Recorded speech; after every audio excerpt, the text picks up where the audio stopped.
Have you ever released a song that you put your whole heart and soul into, and then it comes out and somehow it has negative 27 streams? I don't even know that was possible. You know the song is good, but when you hear it next to your favorite artists, it just doesn't hit the same. Why is that? You're doing everything right. You're thinking about your artist's identity, the emotional story of the song, cool production choices, but after all of that and more, it still doesn't feel competitive. That's honestly one of the most frustrating things as an artist, when your song means so much to you, but it just doesn't quite reach the potential you know it has. The truth is, the problem might not be the writing or the production. It might be your mix. Now I have to acknowledge the average music listener doesn't actually know what mixing is at all. I mean, people still ask me if I use my computer to make my music. Yes, I do. Duh. It's not freaking 587 BC. Henry. But here's the thing, even though most listeners don't understand mixing consciously, they can feel it subconsciously. If there's a crappy mix, someone isn't thinking, oh, the vocal is buried compared to the drums, which are boxy and sludgy or whatever. It probably just makes them say, this song I don't like. Skip. And this is especially brutal on playlists. If your song happens to come on after Post Malone or Ariana Grande, and it's not even near the same level, people might not put a finger on it, but they're gonna know something's wrong. That would be like drinking lemonade directly after brushing your teeth with special edition Ninja Turtle Mutant Mayhem bubblegum toothpaste, which I definitely don't use. But yeah, that would not taste good or sound good in the metaphor. Point being, sonic context matters even if people don't understand why. By the way, I'm Asher Postman, a writer, producer, artist, mixer, whatever. I've spent years learning how to bridge creativity and emotion through technical skill. The conclusion that I've come to is that mixing is far more than just about sound quality. It's really about emotional translation. Mixing isn't necessarily chasing a perfect sound. There's really no one size fits all. What you should really be shooting for is emotional contextualization. Finally got that right. Yes, it's a deeply technical process, but what you're really doing is just taking all the pieces, putting them together in a way that serves the heartbeat of the song. The goal is to take this very creative song and make it translate from the listener's ears down to their very soul.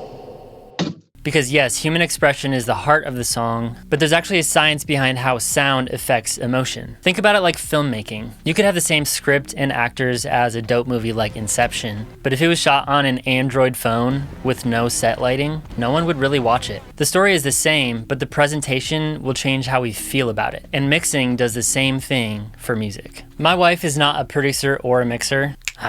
Bummer. But she is obsessed with the band Camino. This is what she says about their music. Like a LaCroix, if a LaCroix was music bubbling inside your brain. It also feels like you're like in the garage with them and they're doing band practice when you're listening to it. And I've never been, but being struck by lightning. What do you think the mix has to do with that? I feel like it doesn't sound like it is like mixed. It doesn't sound like anybody created it. It sounds like before the creation of time it was there.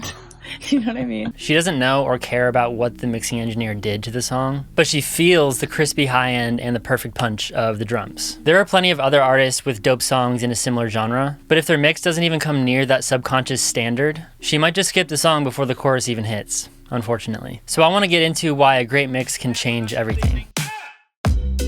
First is playlisting and first impressions. If your mix is straight up bad, you just won't get playlisted. But even just a decent mix can work against you because playlists are contextual experiences. On a playlist, when your song comes on after a well-balanced, loud, glued-together mix, yours can feel smaller and thinner even if the writing and production is amazing. And that's not what you want. A good mixer doesn't just make your song sound nice, they'll strategically balance and compress your mix to be loud and punchy and emotional without compromise. Here's a before and after example using a song I mixed for the artist Ethan Dufault. Hop on a plane and take a train where you'd like to. Do all the thing you ever dreamed of with times to. Hop on a plane and take a train where you'd like to. Do all the thing you ever dreamed of with times to. The difference between these two will make a huge difference on Spotify. The technical process is a whole thing, I won't get into it now, but it's important. Number two, it's the glue that ties it all together. When a song connects with you, it's hitting on so many different levels. You like the vocalist's voice and how they sound and how they performed it. The lyrics resonate with you deeply. The melodies have tension and release. The chords support the emotion. There's creative instrumentation, sound design, and arrangement. The mix is the part that ties all of those things together in the best way possible. It should elevate every emotional aspect of the song. When the mix feels off, the listener might not even experience the song the way that you intended. But a good mix can amplify all of it. Number three is optimizing for real world listening. Your song is going to live in many different sonic environments. AirPods, cars, Bluetooth speakers, TikTok, Bass Pro Shop maybe Build-A-Bear Workshop, I hope someday. Music sounds wildly different on each of those. A great mix balances it so that it feels great on all systems, no matter where you are. Number 4 is familiarity. Here's a wild psychological truth. Listeners don't usually decide if they like a song, their brain does. The brain loves familiarity. It compares everything new to what it's already heard. So if your mix lives in a similar sonic universe as an artist they love, their brain goes, hey, this sounds familiar. I like it. That's why if you record your vocal on the same mic that Justin Bieber uses and your mix is awesome, people can subconsciously place it on a similar playing field, and that can be a huge win for you. Now, I have to be real, there are some caveats to this.